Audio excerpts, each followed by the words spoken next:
Bienvenue sur la chaîne Shifter. Aujourd'hui à l'essai, la BMW F900 XR en permis A2. Alors pour commencer, cette moto fait 47 chevaux en permis A2. Une fois débridée, elle fera 105 chevaux. Moi j'aime bien l'idée que, arrivé en fin de période de bridage, vous puissiez avoir la possibilité de débrider la même moto, la garder et ensuite rouler en full. A contrario, le Tracer 900 GT 2021 ne vous permet pas d'être en permis A2. Il faudra tout d'abord passer par la MT-07. Alors au premier abord, cette moto, elle est franchement confortable grâce à la suspension. Par contre, niveau selle, on peut ressentir d'une sportive, donc une selle assez planche à pain, dure, assez raide. Et du coup là, on a roulé pendant une demi-heure, ça commençait à se ressentir. Bien entendu, on retrouve une moto assez économique. Le réservoir fait 16 litres. Tout à l'heure, en conditions urbaines, je montais aux alentours de 6 litres 5, 6 litres 6. Donc on retrouve une hauteur de selle de 825 mm.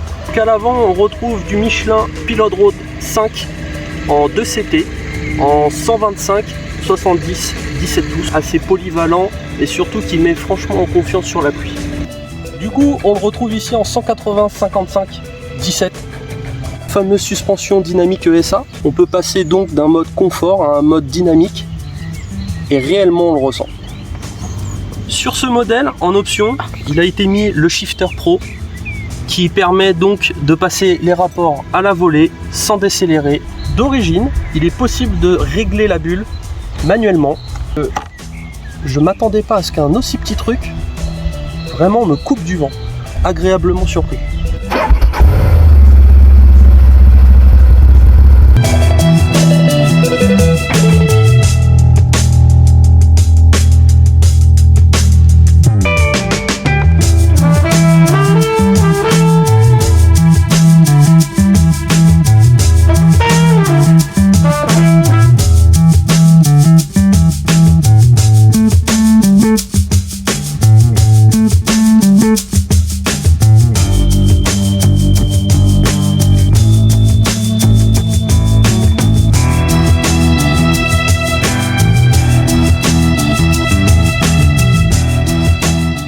Cet écran TFT est pour moi l'une des avancées majeures dans le monde de la moto ces dernières années.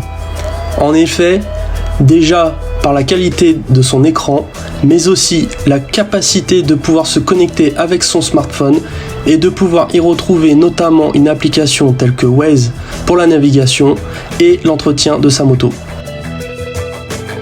À son bord, il ne vous faudra qu'un coup de gaz pour vous sentir à l'aise.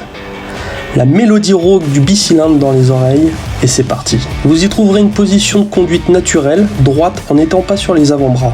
Vos vertèbres apprécieront. À noter un bridage homogène permettant de franches accélérations. En plus, elle adore monter dans les tours. Notre véhicule d'essai est affiché aux alentours de 11 000 €. Il existe la Sport et l'exclusive atteignant plus de 13 000 €. Revenons sur ce tableau de bord. En plus d'être magnifique, la navigation est simple et intuitive. Tout se fait d'un coup de pouce. Nous reviendrons sur ces fonctionnalités plus tard dans un épisode annexe. On passe alors d'un mode cool à l'attaque. Je regrette simplement que BMW ait mis la prise 12 volts d'origine au niveau de la selle. Pourquoi ne pas l'avoir mis au guidon pour y charger son téléphone? Je retiens que BMW a prévu une multitude d'options et accessoires tels que celle confort, support GPS BMW, sabot moteur, top case, non. Ça, c'est quand tu sors la CB. Vous l'aurez compris, j'ai adoré cette mule. J'espère que cet essai vous a plu. Je vais maintenant aller rendre les clés à mon père. Et oui, même à la cinquantaine, on peut redevenir un enfant et découvrir les joies du deux roues. Allez, à la prochaine pour un nouvel épisode. Bye bye.